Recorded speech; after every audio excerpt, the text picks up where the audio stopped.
Cerebrum is the largest part of the brain. It is also known as pallium. It occupies anterior, middle, and superior supratentorial part of the posterior cranial fossa. It is made up of outer gray matter and inner white matter, into which are embedded some neural masses. These neural masses are known as ganglion or basal ganglion or nuclei. Each cerebral hemisphere contains a middle structure called diencephalon, and its cavity is known as lateral ventricle. There is a free flow of information in central nervous system between cerebral hemisphere through commissural fibers, between various parts of one hemisphere through to the other hemisphere through association fibers, and with the lower parts of the central nervous system through projection fibers. Internal capsule has lot of fibers packed in it. It is supplied by end artery. Hemorrhage or thrombosis of end artery may cause the end of the life if it is not treated properly. Central nervous system develops from neural tube, which differentiates into three main vesicles: prosencephalon, mesencephalon, and rhombencephalon. Prosencephalon further differentiates into telencephalon and diencephalon. Telencephalon differentiates into two cerebral hemispheres, and its cavity forms the lateral ventricle. Here in this diagram, you can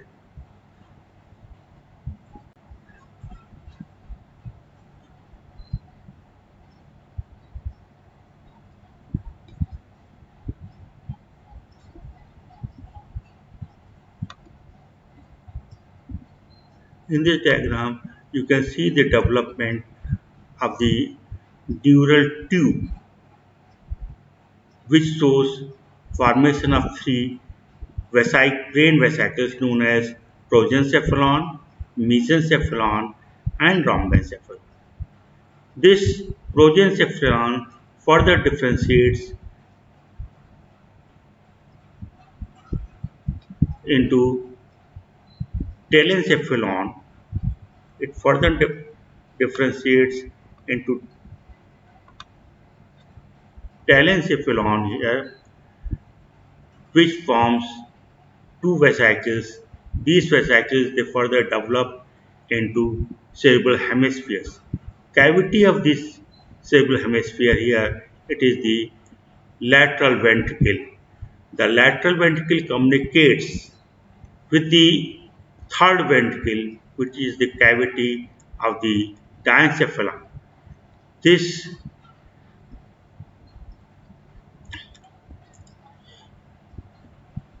third ventricle communicates with the fourth ventricle.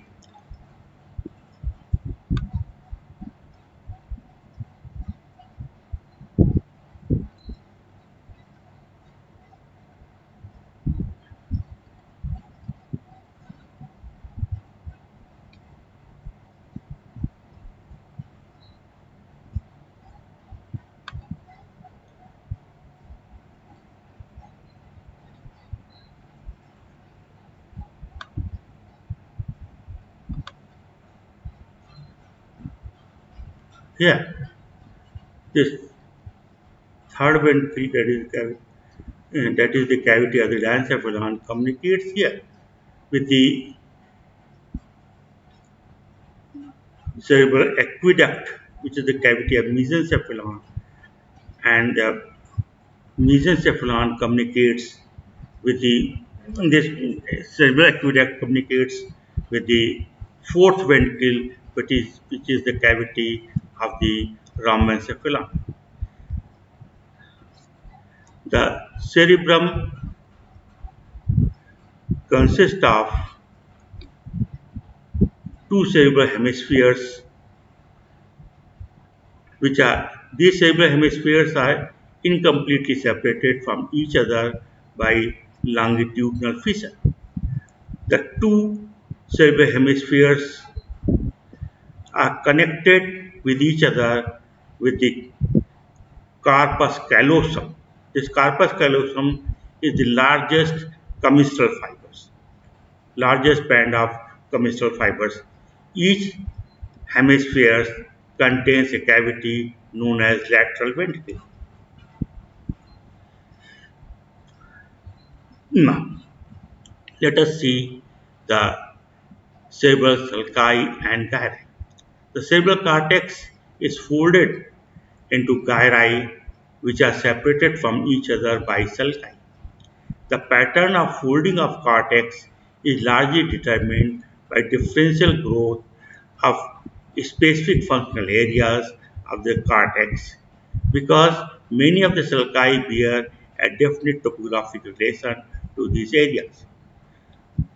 The formation of these sulci begins in fifth to sixth week of the intrauterine life and it lasts till ninth month. Each cerebral hemisphere has got three surfaces. Number one, superior lateral surface. Number two, medial surface. Number three, inferior surface. The superior lateral surface is convex and related to the cranial wall. The medial surface is flat and vertical. It is separated from the opposite hemisphere by medial longitudinal fissure and falx cerebri. The inferior surface is irregular. It is divided into anterior orbital and posterior tentacular surface by stem of the lateral sulcus. These sulci can be classified into various types according to the function. These may be limiting sulcus. This limiting sulcus separates at its floor two areas which are different functionally and structurally. The example of the limiting sulcus is central sulcus. Second type is axial sulcus. This axial sulcus develops in long axis of a rapidly growing homogeneous area. Its example is post-calcarine sulcus, which develops in a striate area of the occipital lobe. Third type is the operculated sulcus. It is separated by its lips in two areas and contains a third area in the wall of the sulcus. Example of the sulcus is the lunate sulcus. According to the formation, these sulci can be classified into two groups, a primary sulcus and a secondary sulcus. Primary sulcus are formed before birth. These, their formation is independent of the growth of the adjoining gyri.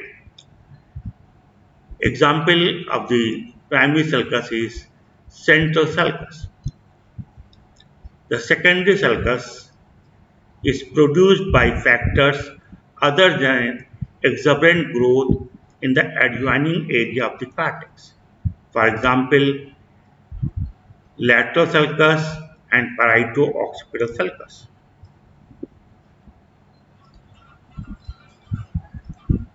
These sulci can also be classified according to the depth.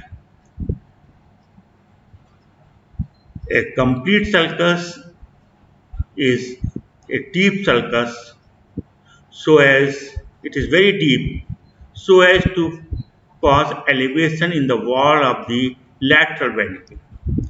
The example of the complete sulcus is collateral sulcus and calcarine sulcus, which produce elevations in the lateral ventricle, in the floor of the lateral ventricle, collateral sulcus forming the collateral eminence, while the calcanean sulcus forms calcar abyss.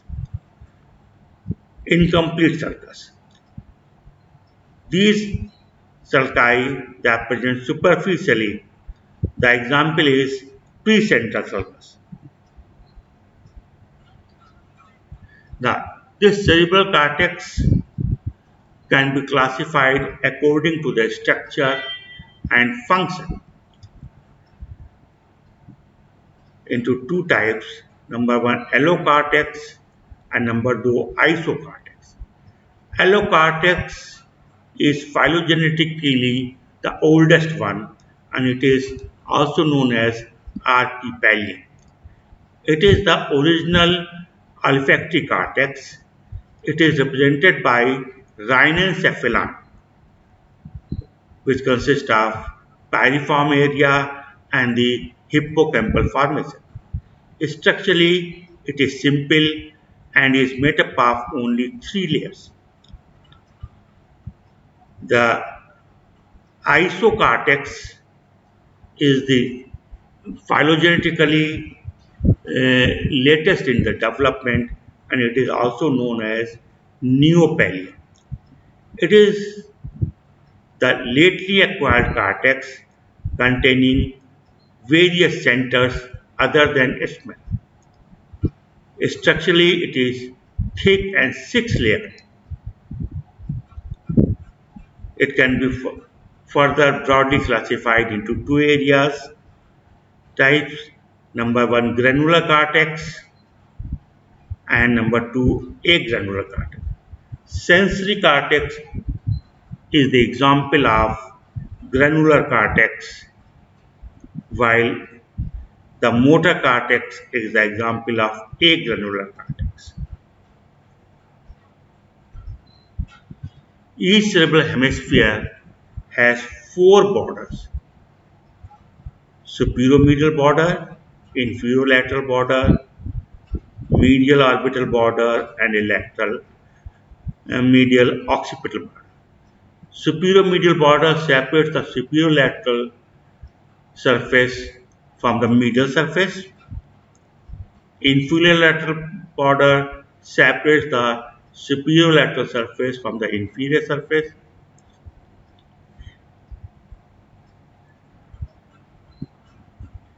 And it is uh, in the anterior part of the uh, inferior lateral border, there is a depression 5 centimeter in front of the occipital pole, and this is known as preoccipital nerve. The anterior part is also known as superciliary border. The medial orbital border. It separates the medial surface from the orbital surface. The medial occipital border separates the medial surface from the tentorial surface. There are three poles: frontal pole, occipital pole, and temporal. Frontal pole is the anterior end of the cerebrum, present in the frontal lobe. Occipital pole is the posterior end of the cerebrum, present in the occipital pole, at the posterior end of the occipital pole.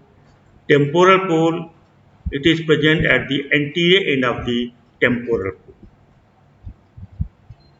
Here,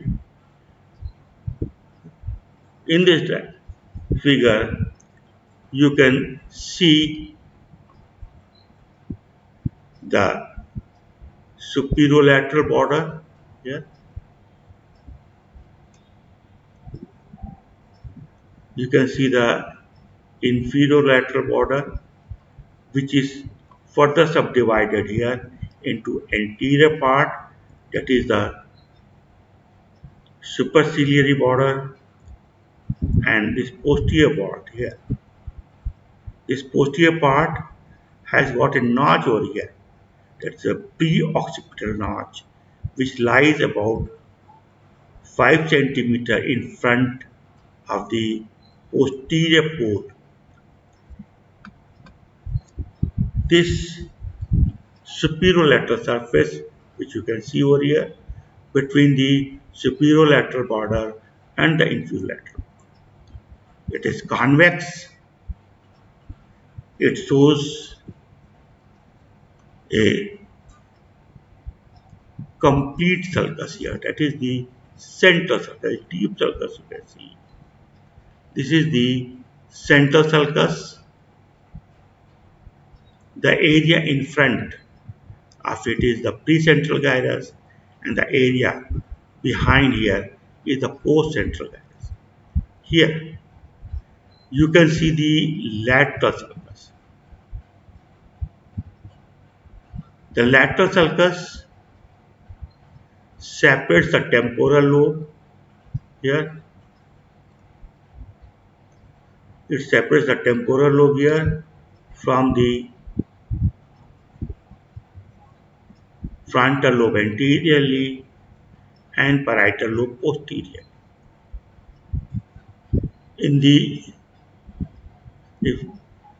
central lobe here, central sulcus here, lateral sulcus here, there lies a embedded cortex that is known as insula. Here you can see is the parieto-occipital sulcus.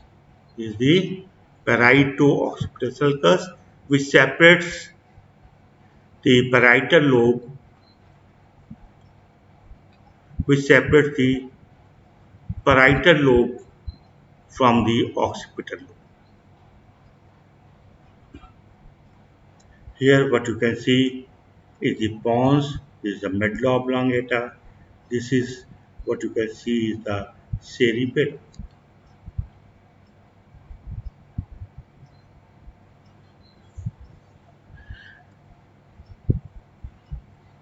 This is once you view the cerebrum from the superior aspect, you can see here this is the central longitudinal sulcus.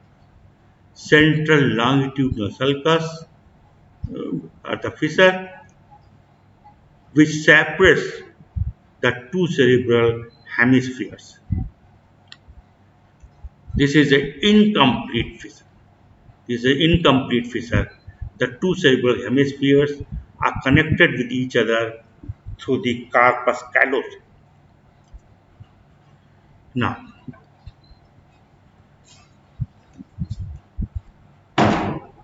here, here you can see the a deep sulcus here on the superolateral sulcus, and this is the central sulcus, which separates the anteriorly precentral gyrus from postcentral gyrus. The precentral gyrus, it is a primary motor area,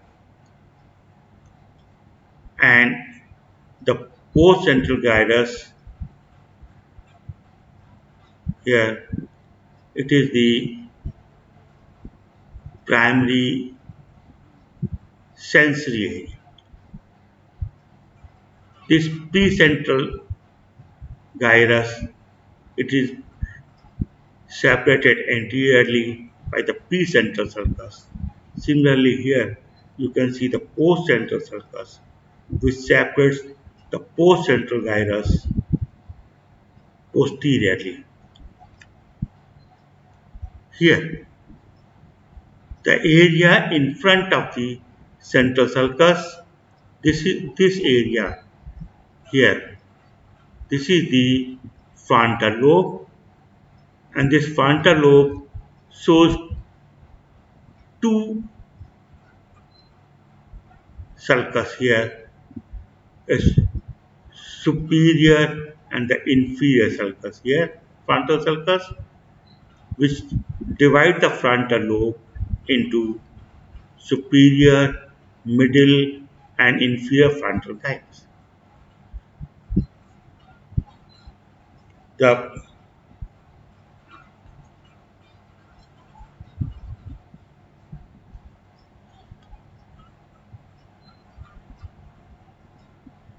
Here, what you can see, this is the parieto-occipital sulcus. This is what you can see is the parietal occipital sulcus separating the parietal lobe from the occipital lobe.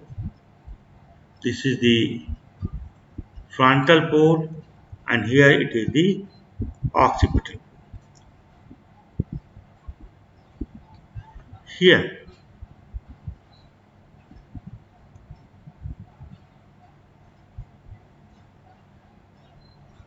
the this temporal lobe you can see further subdivided by two horizontal sulci, that is the superior and inferior temporal sulci, separating the temporal lobe into three parts, gyri, the superior, middle, and inferior temporal gyrus.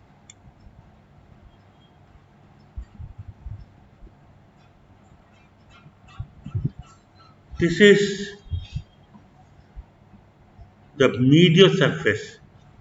This is the medial surface here of the cerebrum, and you can see the cut end of the fork cerebri present here,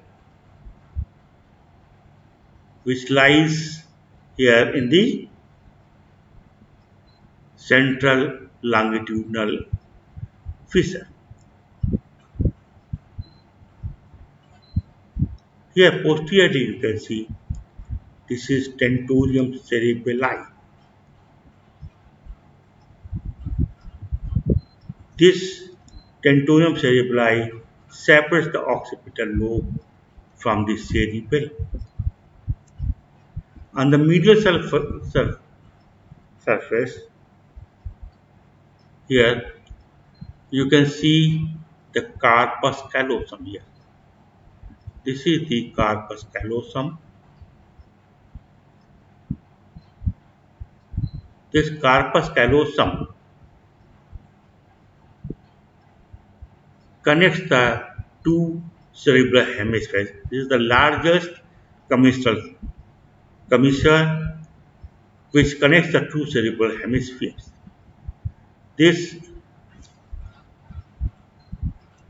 corpus callosum has got a central body, anteriorly a band that is a genu, and posteriorly a wide area that is a splenium, and inferiorly here you can see the rostrum.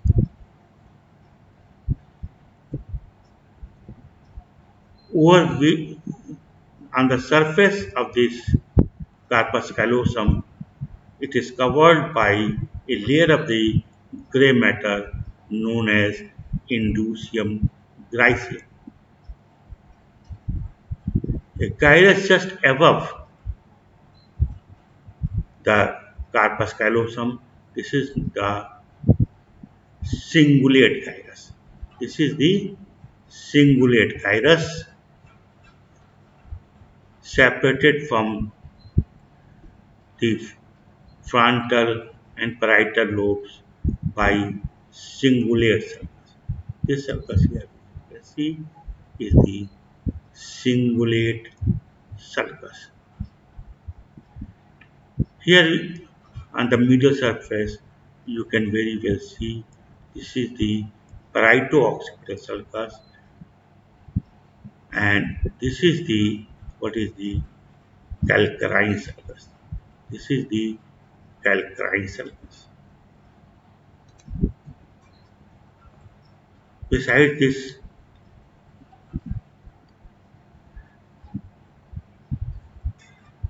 here you can see the cavity of the Cerebrum, known as lateral ventricle, is the cavity of the diencephalon, known as third ventricle. Here it is a cerebral aqueduct, which is the cavity of the midbrain, and here you can see the fourth ventricle, which is the cavity of the rhinencephalon, which is formed anteriorly by the pons and medulla. Here the pons, and here is the medulla, and posteriorly here it is the cerebellum.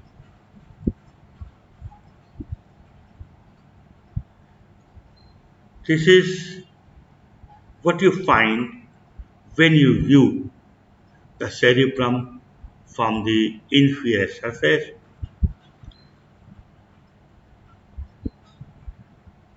Here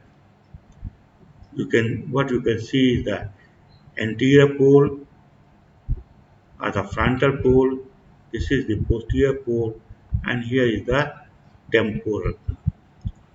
Here is the stem of the lateral sulcus. Here what you can see, the cerebrum lies above the brain stem. You can see here the brain stem has got three parts: the midbrain, pons, and medulla oblongata. Here you can see this area here. This area here you can see this cut end is the area of the midbrain. Here is the two crus cerebri. Here what you can see is the mammillary bodies. This is the pineal gland. This is the pituitary gland. This is the optic chiasma, the optic nerve, the optic tract.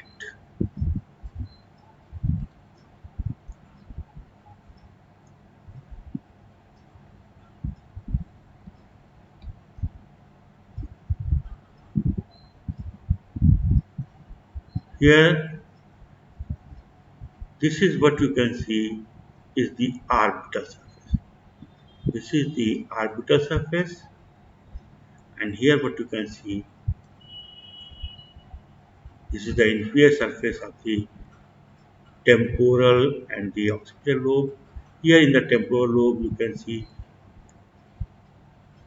two sulci. The horizontal sulci here, the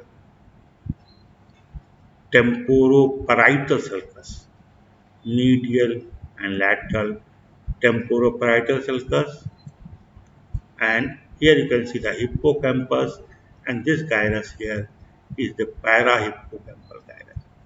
This is the parahippocampal gyrus. This is what you can see here is the optic bulb. You can see here the olfactory bulb.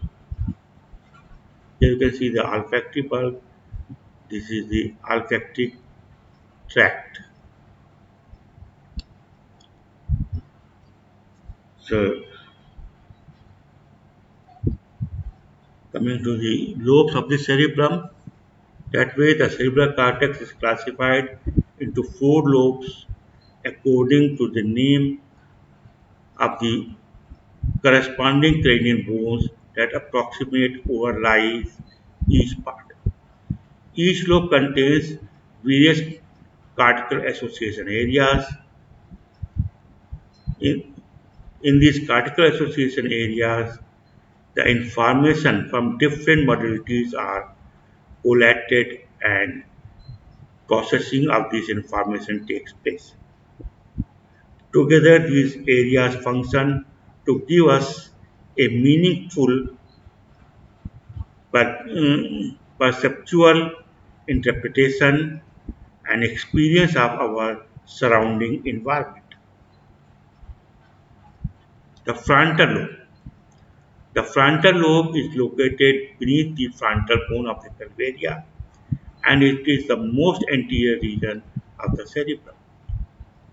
It is separated from the parietal lobe posteriorly by central sulcus and from temporal lobe in the lobe inferior posteriorly by lateral sulcus, which you have already seen in the diagrams. The association areas of the frontal lobe are responsible for higher intellect, personality, mood, social conduct, and language on the dominant side of the hemisphere. You all know in the right-handed person, the left cerebral hemisphere is dominant, while in the left-handed person, it is the right cerebral hemisphere which is dominant. The parietal lobe is found below the parietal bone of the calvaria, between the frontal lobe anteriorly and occipital lobe posteriorly. It is separated by the central sulcus, the frontal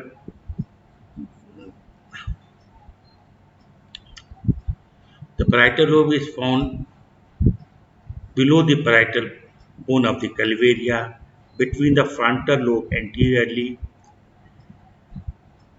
and occipital lobe posteriorly. Posteriorly, it is separated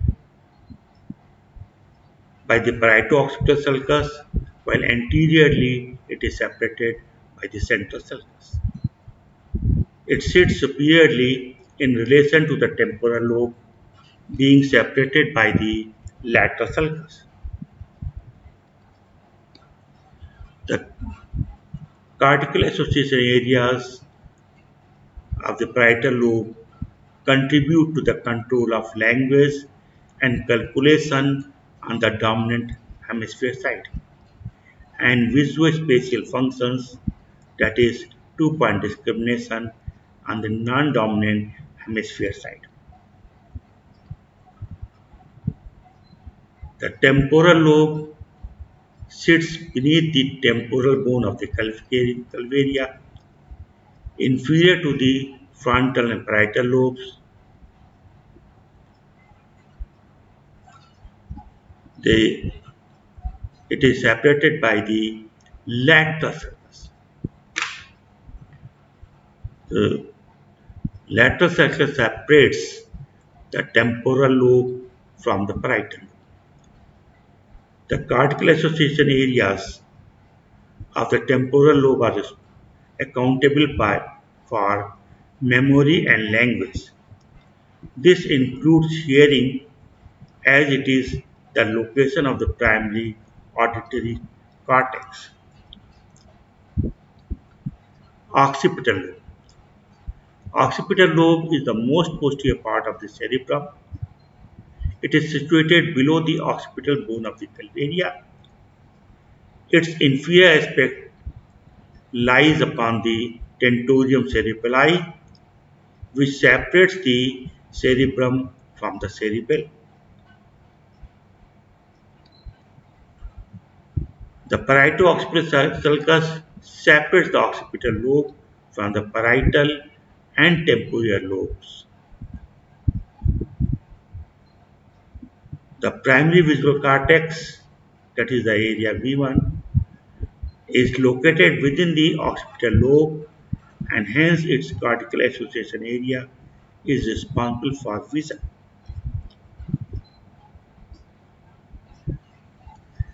In this diagram, you can very well see all the four lobes which we have just discussed. You can see here, this is the central sulcus which separates the frontal lobe anteriorly from the parietal lobe posterior. The posteriormost part of the frontal lobe forms a precentral gyrus, which is separated here from the rest of the frontal lobe by the precentral sulcus. Similarly, the anteriormost part of the parietal lobe forms the precentral gyrus, which is separated from the rest of the parietal lobe by the postcentral sulcus.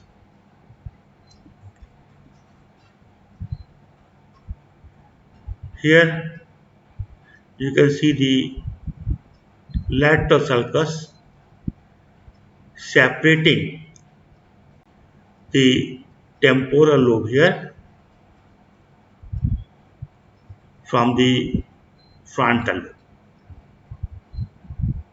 anteriorly and parietal lobe posteriorly. You can see here the temporal lobe shows two horizontal sulci here dividing the temporal lobe into three gyrus, that is superior temporal gyrus, middle temporal gyrus, and here it is the inferior temporal gyrus. This is the superior temporal fissure, this is the inferior temporal fissure. Similarly here you can see the frontal lobe is divided by two horizontal sulci into three gyri, that is superior, middle and inferior frontal gyrus. Here you can see the parieto-occipital sulcus, which shows here indentation on the superior-lateral border. If this is a small incomplete sulcus, and if you draw by a vertical line here to the lateral sulcus, this completes the parieto-occipital sulcus, and this sulcus separates the occipital lobe from the parietal lobe. Here you can see the cerebellum,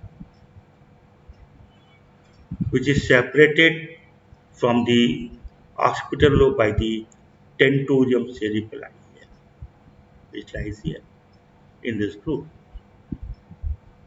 Here you can see the pons, the medulla oblongata.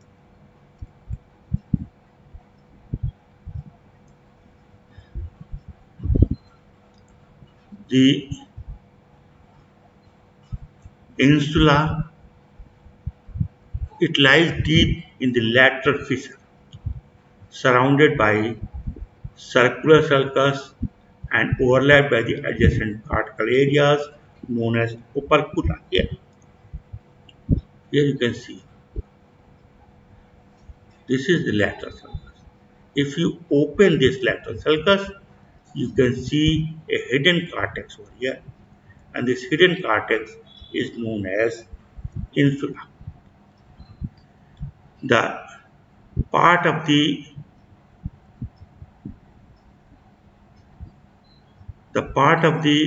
frontal lobe, parietal lobe, and the temporal lobe, which cover this insula, they are known as opercula. So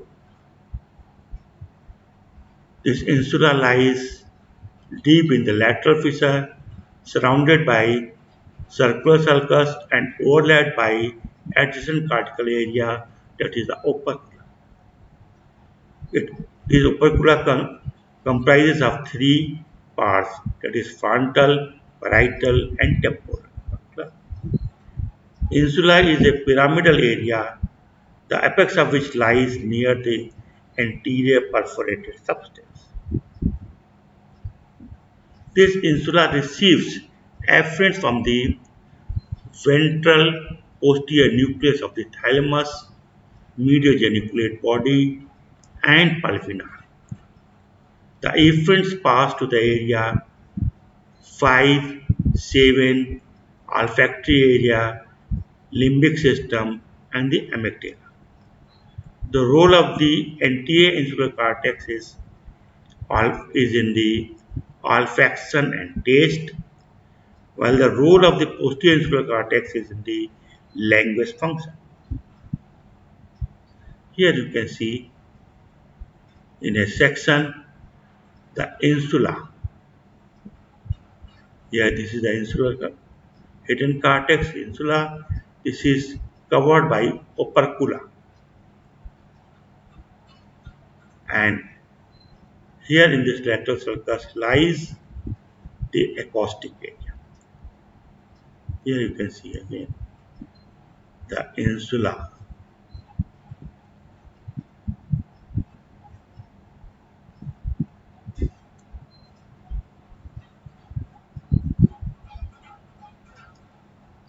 This insular cortex shows here the anterior and posterior transverse temporal gyri. Here, this is the anterior transverse gyri, and this is the posterior temporal transverse gyri.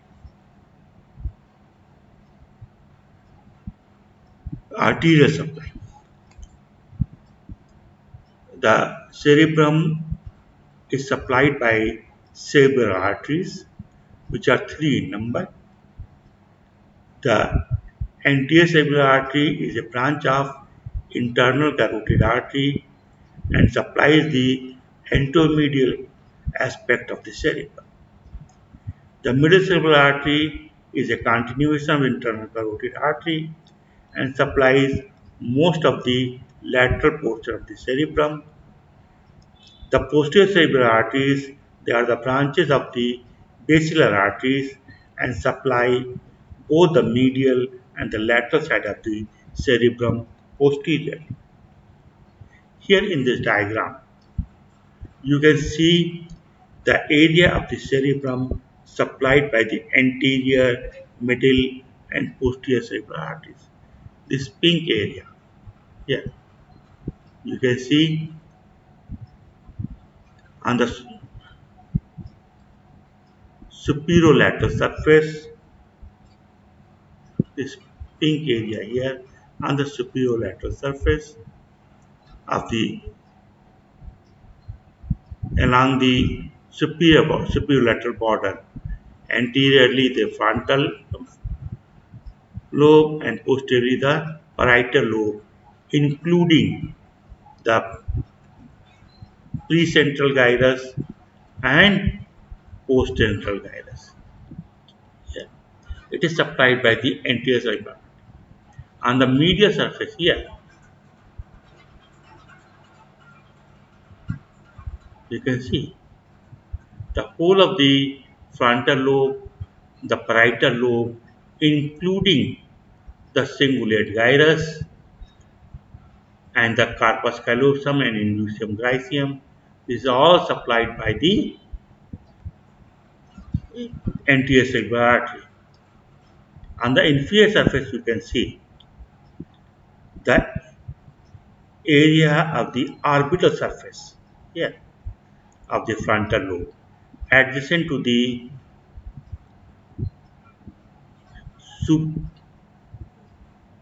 medial ciliary border, adjacent to the medial cerebral border, it is supplied by anterior cerebral artery. As far as the middle cerebral artery is concerned, it supplies a large area here on the superolateral surface of the frontal lobe, on the parietal lobe, and on the temporal lobe. Here, all around the lateral sulcus. The anterior cerebral artery, in fact, it on the lies in the lateral sulcus. As far as the posterior cerebral artery is concerned, this posterior cerebral artery here, you can see the yellow area. Here, you can see posterior most part of the superolateral surface including the area uh, of the occipital lobe and the inferior temporal gyrus on the superolateral surface. Then here you can see on the medial surface the occipital lobe and almost whole of the inferior surface of the temporal lobe except the anterior lobe, except the temporal lobe. And here on the inferior surface you can see whole of the inferior surface of the temporal lobe, the parietal lobe, and the occipital lobe, except for the temporal lobe. Here it is supplied by the posterior cerebral artery. This blood supply, this arterial supply is very important because these arteries are which supply cortical branches to the cerebral cortex and central branches they supply to the deeper areas. And here the anastomosis is very less, especially in the central branches. And the central branches are end arteries.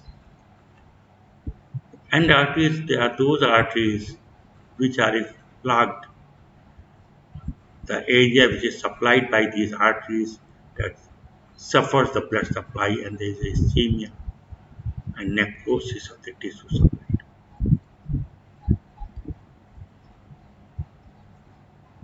Venous drainage. The veins of the cerebrum they form cerebral veins which drain into the dural venous sinuses. These dural venous sinuses they are the endothelial lined channels lying between the outer and inner layer of the dural matter. Finally, these dural venous sinuses they form the internal jugular. They, they form the sigmoid sinus which continues down as internal jugular vein.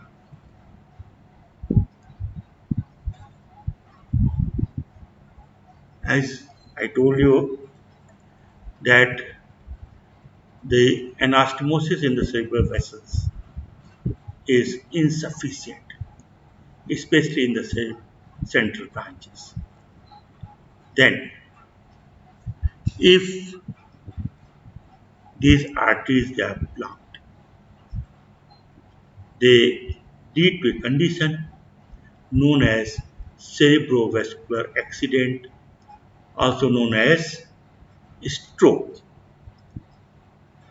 Stroke is clinically defined as an abrupt loss of focal brain function lasting more than 24 hours due to either spontaneous hemorrhage into the brain substance or inadequate blood supply to the part of the brain, that is ischemia, because of thrombosis.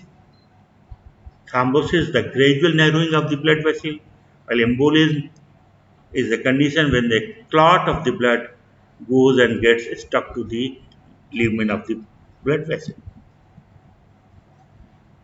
Here, you have been shown the ischemia in the cerebral cortex because of the cerebrovascular accident in the middle cerebral artery. These changes you can see on CT scan and MRI. You can see these changes. There is a large area of necrosis present in the frontal parietal